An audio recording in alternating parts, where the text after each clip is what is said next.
제가 반장으로 부임하고 나서 얼마 지나지 않아 발생한 사건인데요.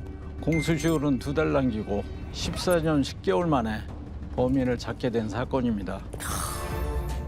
사건이 났을 때는 제가 충주서에 없을 때였는데요. 제가 안 계장님 밑에 들어간 후부터 거의 10년간 입버릇처럼 이 사건에 대해 얘기를 하셨습니다. 은퇴 전에 이 사건은 반드시 해결하고 가겠다고요. 8개월 남았을 쯤에 진짜 그놈 손목에 수갑을 채우시더라고요. 우리 계장님. 때는 1992년 7월입니다.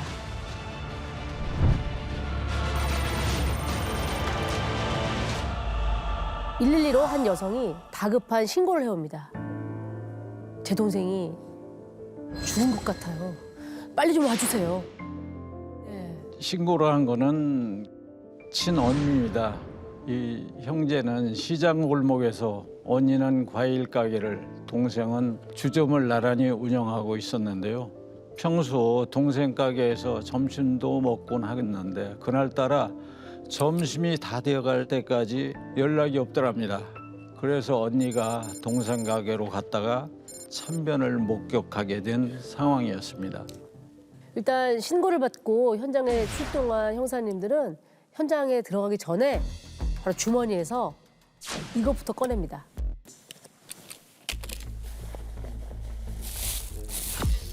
네. 아시겠어요? 네. 어딜 들어갔다 이걸 꺼냈다고요? 현장으로 들어가기 현장에 전에 들어갈 때? 이걸 먼저 꺼내셨어요. 여러 가지 생각이 드는데요. 네. 일단은 현장 상황이 참혹하면 토를 할 수도 있고 아니면 신발에 이렇게 신발 쪽? 신발 쪽? 정한 씨 말이 맞습니다. 현장이 훼손될까 봐 신발 위에 신으려고 가져갔습니다. 어쨌든 이게 92년도 92년도잖아요. 이니까. 야, 이런 얘기 또 반대로 이제 과거로 거슬러 가니까 처음 듣는 얘기네요. 그렇죠. 과학 수사를 시작할 때거든요. 92년도가. 지금은 이제 신발 덮개라든지 이런 감염되지 않는 방호복 같은 게 잘 되어 있는데 그때만 해도 과학수사대가 그렇게 많이 지금처럼 활성화되어 있지 않아서 형사들이 현장에 다 들어가야 되거든요. 그러면 족적이 남잖아요. 그래서 비닐로 다 이렇게 싸가지고 이제 현장을 들어가서 현장 보존을 하기 위해서 주머니에 하나씩 갖고 다녔었죠. 야, 그럼 90년대 초반인데도 이렇게 열악했군요. 굉장히 30년 열악했습니다. 전이니까. 네. 현장 상황은 어땠나요? 예, 사건 현장은 주점의 내실이었는데요. 방 한가운데 피해자가 누워 있었고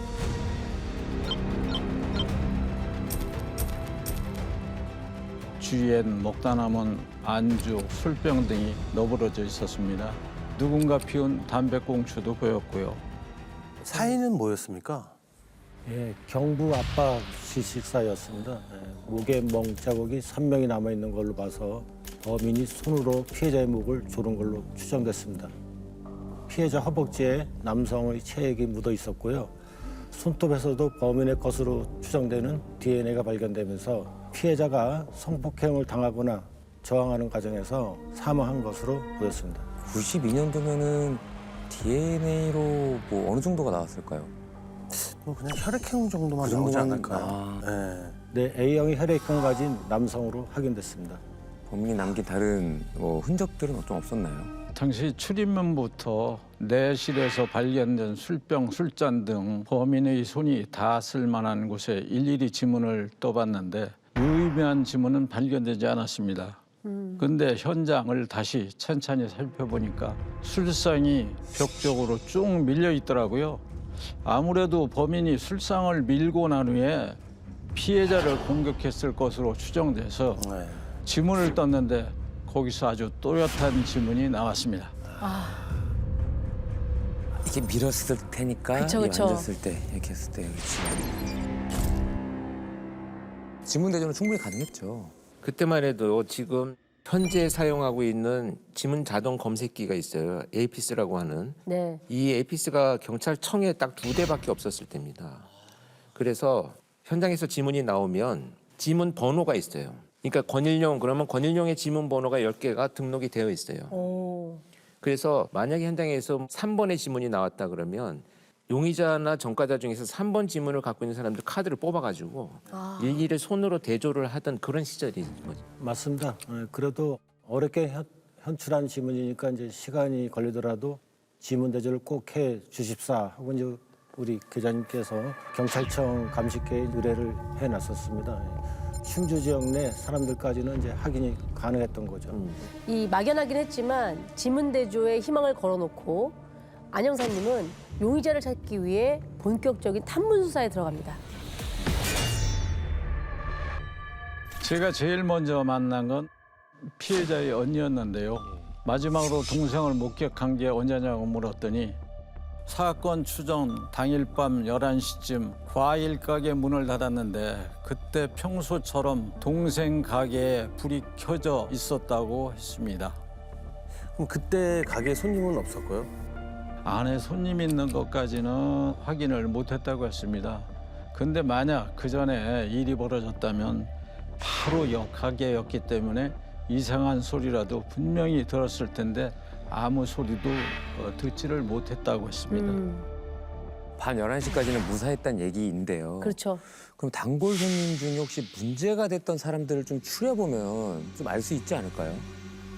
2명 정도 있었다고 했습니다. 술만 마시면 가하다 싶을 정도로 성희롱을 해서 동생분이 달가워하지 않았다고 하더라고요. 예.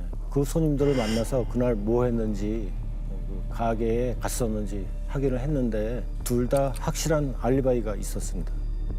혈액형도 맞지 않았고요. 아, 혈액형이 일단 안 맞으면. 그쵸. 혈액형이 안 맞으면 두 사람은 일단 확실히 아닌 거네요. 예. 그렇죠. 그럼 용의선상에 올릴 만한 다른 사람은 혹시 없었나요? 평소 피해자와 사이가 좋지 않은 사람이 있다는 제보가 있었습니다. 네. 혹시 누구였나요? 피해자의 가게 맞은편에서 호프집을 운영하던 남자 사장이었는데요. 피해자만 보면 노골적으로 욕을 하고 바닥에 침을 뱉는 걸 목격한 사람이 한두 명이 아니었습니다. 네? 혹시 둘 사이에 무슨 문제라도 있어서 그렇게 했던 걸까요? 피해자가 새벽 2시까지 가게를 운영했는데 마치는 시간이 비슷했다고 합니다. 메뉴도 같고 그러다 보니까 손님이 서로 간에 겹쳤다고 합니다. 경쟁의 상대였던 거죠. 아, 그러니까 아무래도 경쟁 상대다 보니까. 그럼 그 호프집 사장은 사건이 벌어진 그날 밤 뭘 했다고 하던가요? 계속 가게에 있었다고 했습니다. 예. 근데 문제는 그날 남자의 알리바이를 확인해 줄 사람이 아무도 없더라고요. 가게에 손님이 없었던 거죠. 의심할 만한 행동은 없었나요? 뭐 DNA도 순순히 주고 그랬는지 궁금합니다. 그래서 혈액형을 맞춰보려고 피 좀 복자 네. 했더니 별 거부 없이 응하더라고요. 국과수에 보내놓고 결과를 기다리고 있었는데요. 며칠 뒤에 호프집 사장이 갑자기 뭔가가 생각이 났다면서 경찰서로 연락을 해왔습니다. 갑자기요? 뭐지? 아, 형사님. 그러고 보니까 그날 밤 12시쯤인가? 가게에 손님도 없고 답답해서 그 바람 쐬러 계단에 제가 앉아 있었거든요. 근데 앞집에 손님이 있는 것 같더라고요. 어떤 남자가 그 뭐라더라 그때 뭐라지 뭐 가자? 뭐 이랬던 것 같은데 그 다정한 목소리로 어디를 자꾸 가자고 하더라고요. 그리고 나서는 막 컥컥거리는 소리가 들린 것 같은데 아, 이거 뭐 잘못 들은 것 같기도 하고요. 아무튼간에 전 범인 아닙니다. 믿어주세요. 예. 저도 처음에 이 얘기를 듣고 긴가민가 했습니다. 피해자가 질식해서 사망한 건 저희들 형사들만 알고 있었는데 컥컥하는 소리를 들었다고 하는 게 걸리더라고요. 마음에 계속. 범인이 아니라면 알 수가 없는 거였거든요. 근데 며칠 후에 제가 김이 확 빠졌죠. 혈액형이랑 지문이 일치하지 않다고 하는 국과수 연락이 왔습니다. 문제는 그때 수사팀의 상당수가 면식범이라고 단정할 수는 없다고 판단했습니다. 그럼 비면식범일 수도 있다는 걸 텐데 왜 그렇죠? 주점이 버스 터미널과 약 300m 정도 거리에 있었거든요. 아주 가까운 거리였습니다. 게다가 최종적으로 형사님들에게 믿을 수 없는 사실이 통보가 됩니다. 지문과 일치하는 인물 없음. 이렇게 되면 형사들이 제일 힘들어하는 게 소위 여행성 범죄라 그래가지고 전국 돌아다니면서 막 범행 저지르기 때문에 체포하고 신원 확인하는데 이제 엄청난 시간과 에너지가 소모가 되는 사건이죠. 그렇죠. 그때부터는 정말 막막했습니다. 저희가 경찰청 감식계에서 그 통보를 받고 지역을 좀 넓혀가면서 동일 유사수법 전과자를 대상으로 수사를 확대했는데요. 일일이 알리바이 확인하고 DNA랑 지문 대조를 해봤는데 용의 선상에 올릴 만한 놈들이 한 놈도 없더라고요. 난감한 거죠. 이게 어떻게 점점. 범인을 잡죠 이렇게 되면? 네. 수사가 이제 어떻게 진행됐는지 상부에는 매일 보고서를 써야 했고 일 단위에서 주 단위로 바뀌고 월 단위로 기간이 점점 늘어나고 정말 답답하고 미치겠더라고요 그때. 그러니까 이게 시간이 계속 가고 있는 거였어요. 네. 제가 사건이 벌어진 뒤 한 3년 후에 충주서로 발령을 받았습니다. 경기도에 근무하다가 제 선배들이 거기 가면 교장이 계시니까 찾아오라고 할 정도였어요. 나중에 거기가 개발돼서 사건 현장이 흔적도 없이 사라졌는데도 계속 그 현장을 가시더라고요. 자, 그렇게 이 사건의 공소시효가 3달 앞으로 다가옵니다.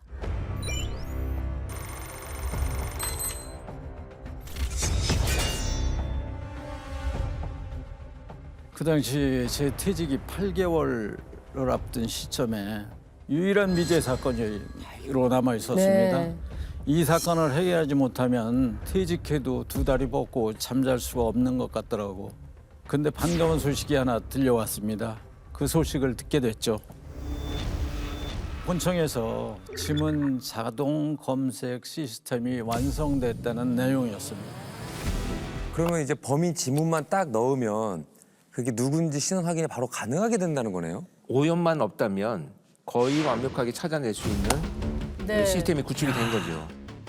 맞습니다. 이제 그때 우리 회장님 표정을 아직도 뭐 네. 잊을 수가 없는데 야 이제 범인 다 잡았다 이런 얼굴이었습니다.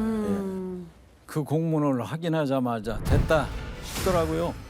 바로 14년간 책상에 가지고 있던 당시 수사 기록을 본청으로 대조해달라고 보냈습니다. 범인의 얼굴을 확인하셨습니까? 네, 확인이 됐습니다. 게다가 그놈이 2년 전이죠. 그러니까 2005년도에 절도를 저질러서 교도소에 3개월 정도 있었더라고요. 자, 지금부터 용의자를 정 씨라고 하겠습니다. 정 씨는 당시 40대 남성으로 충주의 연고지가 없는 것으로 확인이 됐습니다. 그러니까 그때 충주에서 안 나온 거지. 그렇지. 여행성 범죄. 여행성 범죄. 예, 맞습니다. 그래서 저도 이제 그때부터 교장님이랑 이제 본격적인 수사에 뛰어들었는데요. 신원을 확인하고 나니 더 막막해지더라고요. 아니 왜요? 누군지 특정이 다 됐고 최근까지도 교도소에 있다 나왔으면 이거 딱 드릴러서 잡으면 되는 거 아니에요? 그런데 주민등록이 90년대에 말소가 된 상태였습니다. 일정한 주거지가 없이 또 돌아다니는 걸로 추정이 됐고요. 공소시효가 3달밖에 안 남았는데 맨 땅에 헤딩하는 꼴이 됐습니다. 그렇죠. 그런 상황이죠. 네. 바늘 하나 찾는 것보다 훨씬 더 힘들어요. 그러니까 어디서 찾냐고요? 맞습니다. 일단 마지막으로 등록된 주소지를 찾아갔는데 그곳에서 떠난 지 한참 지나서 정 씨에 대해 아는 주민이 없었습니다. 야, 그럼 혹시 가족은 없었나요? 어머니가 계셨습니다. 예, 수소문 끝에 어머니를 찾아가서 최근에 정 씨에게 연락 받은 적 없는지 여쭤봤는데요. 뜻밖의 얘기를 꺼내시더라고요. 20년 전 가출한 뒤 연락이 뚝 끊겼었는데 2달 전 구정쯤에 갑자기 집에 찾아왔다는 겁니다. 야, 20년 만에요? 20년 만에. 아, 무슨 일로 갑자기 나타난 거죠? 네. 정 씨는 턱수염을 길게 기르고 나타나서 처음엔 몰라볼 정도였다고 하더라고요. 너 어디서 사니? 뭐하니? 물으니까 계룡산에서 지낸다고 하더랍니다. 산? 네. 그러고 나서는 돈이 좀 필요하다고 어머니 생활보조금 50만 원을 챙겨서 사라졌다고 그러더라고요. 돈이 필요해서 온 거였구나. 계룡산에 있는 건 맞을까요? 수염을 기르고 계룡산에 있긴 한 걸까요? 계룡산에 있는 게 뭐 확실해 보였습니다. 2년 전 절도로 구속되기 전에 4년간 정 씨와 동거했던 여성도 만날 수 있었는데요. 평소 계룡산에 절을 지을 거란 얘기를 자주 했다고 했습니다. 절도로 수감됐을 때 같은 방에서 지낸 수감자한테도 출소하면 돌을 닦으러 갈 거란 얘기를 했다고 하고요. 절도로 어마어마한 돈을 이미 뭔가 훔쳐놓은 상태가 아닌가 싶은데요. 절을 지을 정도면. 그런 건 아니었습니다. 무속인이 운영하는 작은 법당이었었거든요. 자세히 듣고 싶어 찾아갔더니 저희를 보자마자 전 보러 온 거 아니지? 그러더라고요. 용하네요 또. 네, 그걸 바로 맞추네. 정 씨에 대해서 뭐라고 뭐 이야기를 하던가요? 어느 날 갑자기 깨끗한 승려복에 삿갓을 쓴 남자가 나타나서 자신이 톡을 해서 수행 중인 승려라고 하면서 본명이 선재라고 했다고 합니다. 승려복의 가세, 변명까지 코스프레를 한 것 같다. 그 이후로다 한 번씩 법당을 찾아와서 도 닦는 얘기를 했었다는데요. 그러던 어느 날 자신이 자리를 비운 사이 정 씨가 돈통을 훔쳐 달아나 경찰에 신고를 했다고 합니다. 결국은 뭐 개버렸나 보죠. 붙잡히고 나서도 자기는 절대 돈을 훔치는 그런 사람이 아니다. 계룡산에서 수행하는 사람이라면서 끝까지 발뺌을 했었다고 합니다. 그 넓은 계룡산에서 정 씨를 어떻게 하면 찾을 수 있는 거죠? 지금까지 탐문수사라는 내용을 바탕으로 저희 수사과장님한테 내용을 보고했더니 결단을 내려주셨습니다. 충주경찰서 형사 29명 중에 당직자 4명을 제외하고 25명 형사를 전부 정시 찾는 데 붙으라고 하셨습니다. 야, 근데 25명 갖고 계룡산을 200명도 부족할 것 같아요 사실. 그러면서 저에게 이제는 잡았다는 보고만 받겠습니다. 보고하지 마세요. 이러시더라고요. 야, 어떻게 보면 이게 마지막 기회인 네. 거잖아요. 저 얼마 남지 않았어요. 그렇죠. 그렇게 되면서 공소시효는 2달 반 앞으로 훌쩍 다가왔습니다. 형사님들은 곧바로 계룡산 수색 작업에 들어가게 됩니다. 20년도 더 된 말소된 주민등록증 한 장을 들고 계룡산으로 갔습니다. 계룡산에 있는 사찰이었는데요. 진짜 스님 행세를 하지는 못할 것으로 예상하고 사찰에서 일을 도와주는 뜨내기들을 위주로 수색을 했습니다. 그때 차에서 쪽잠을 자가면서 이제 수색하고 다녔는데 삿갓 쓴 사람을 본 사람이 없더라고요. 점점 이제 지칠 때쯤 이제 교장님께서 갑자기 안 되겠다. 산속에는 없는 것 같으니 내려가자. 그러시더라고요. 14년을 넘게 도망다닌 놈이라면 오히려 사람들 사이를 파고들어서 생활하고 있을 것 같다는 생각이 들었습니다.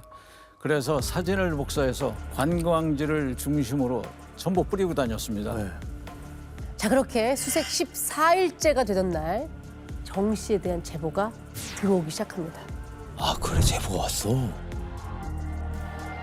어? 나 이 사람 알아요. 그 삿갓 쓰고 다니던데? 그래 이게 인식이 되잖아요. 그렇죠. 네. 이제 하나둘씩 이제 제보가 오기 시작하는 거죠. 네. 근데 어디에 있다고 하던가요? 그 계룡산 수협에 가끔 나타난다고 했습니다. 잠복에 들어갔어요. 초입에. 다시 잠복에 들어간 지 5일이 지날 무렵 안 계장님의 휴대전화가 울립니다. 응? 선배님, 여기 갓 쓰고 돌아다니는 놈이 있는데 아무래도 그놈 같습니다. 그놈의 뒤를 일정한 거리를 두고 조용히 따라붙으라고 지시를 하고 규용이랑 위로 달려갔습니다. 가보니까 정말로 승려복장에 삿갓을 늘러 쓴 놈이 천천히 걸어내려고 있더라고요. 그래서 한마디를 딱 던졌죠.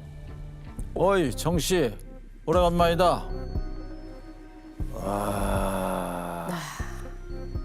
누가 보면 마치 원래 친한 사이. 그렇지. 이경아 오랜만이다. 이런 맞아요, 것처럼. 맞아요. 정 씨의 반응은 어땠나요? 누구야? 이러면서 삿갓을 확 번던데 한눈에 봐도 정 씨가 맞았습니다. 그래서 우리 충주에서 왔는데 너 15년간 고생 많았다 하니까 그때부터 정 씨 머리에서 자갈 굴러가는 소리가 막 들리더라고요. 체포고지하고 수갑을 딱 채웠죠.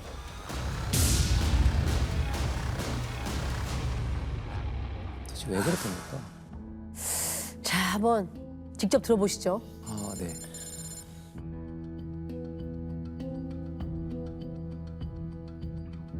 경찰은 마침내 이 사건의 용의자 모 씨를 붙잡았습니다. 공소시효 만료일인 7월 13일을 불과 2달 앞두고서입니다. 왜 그래? 근데 너 기억이 안 나는 거는 지난 그게 진짜 기억 안 나니까. 그 정 씨는 이때부터 아이고 버티게 들어갑니다. 아, 당연히 그렇지. 14년 만에 잡았는데 버티기 들어. 2달만 버티면 되니까. 공소시효가 끝났다고 생각은 안 하겠죠? 네. 정 씨가 저 공소시효를 정확하게 알고 있는 것 같더라고요. 참. 일단은 모른다. 잡아떼고 버티면 어떻게든 지나가겠지 하고 생각하는 것 같았습니다. 아, 진짜 뻔뻔하다. 이게 증거라도 있으면 막 증거로 막 들이대면 뭔가 무너질 것 같긴 한데 이게 너무 오래돼서. 오히려 저희들은 반대로 나갔습니다. 모든 범죄 사실 전체를 부인하길 바라면서 증거가 있다는 사실을 일부러 숨겼습니다. 아, 그렇죠. 그랬더니 예상대로 나는 단 한 번도 충주에를 와본 적이 없다. 오늘 처음 와본다. 딱 잡아떼더라고요. 그 순간 저희는 웃었죠. 힘껏 웃었습니다. 속이 시원한 웃음이죠. 네. 자, 보세요. 진술을 잘 한번 들어보세요. 지금 결정적으로 모두가 법정에서 인정할 수밖에 없는 지문이 나왔잖아요. 네. 그렇죠. 근데 한 번도 안 왔다 그러잖아요. 거짓말이죠. 그 자기께 넘어간 거죠.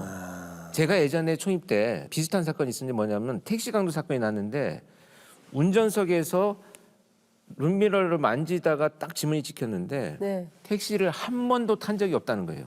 그래서 오히려 그게 진술 자체가 증거가 돼버린 이런 상황이 있었어요. 맞습니다. 일단 거짓말 다 받아내고 그다음에 지문을 뒤로 밀었죠.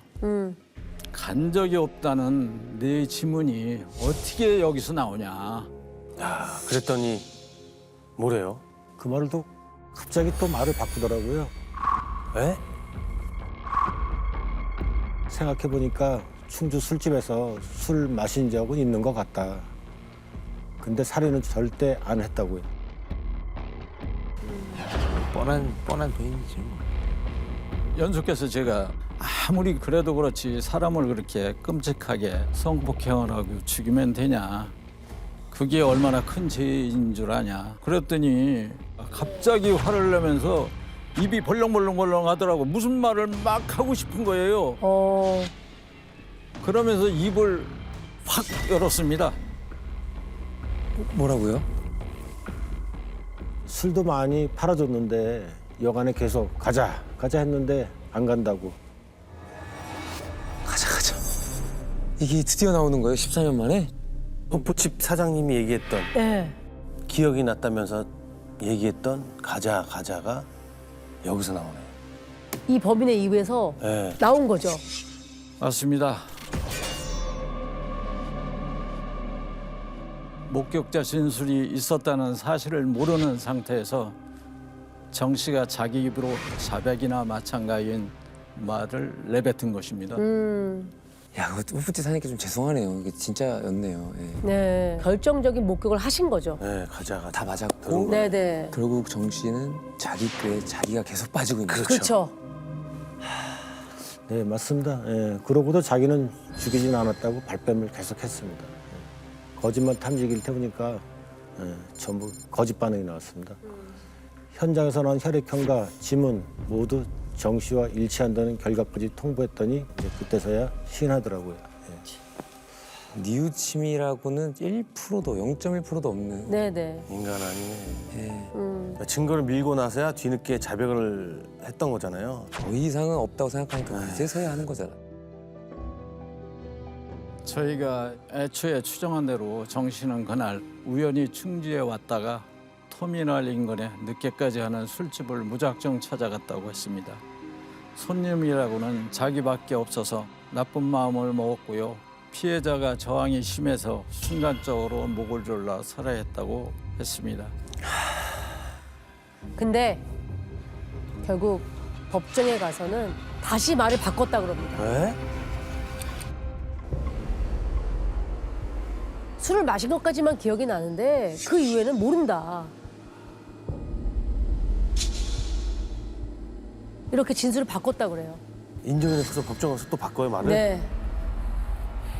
근데 항소심에서도 이제 법원이 정 씨의 주장을 받아들이지 않으니까 그때서야 범행 인정하겠으니 좀 제발 좀 선처해달라고 했답니다. 자, 그럼 이제 2007년입니다. 공소시효가 2달밖에 남지 않은 상황에서 드디어 범인을 네. 잡았는데 형은 얼마나 받게 된 겁니까?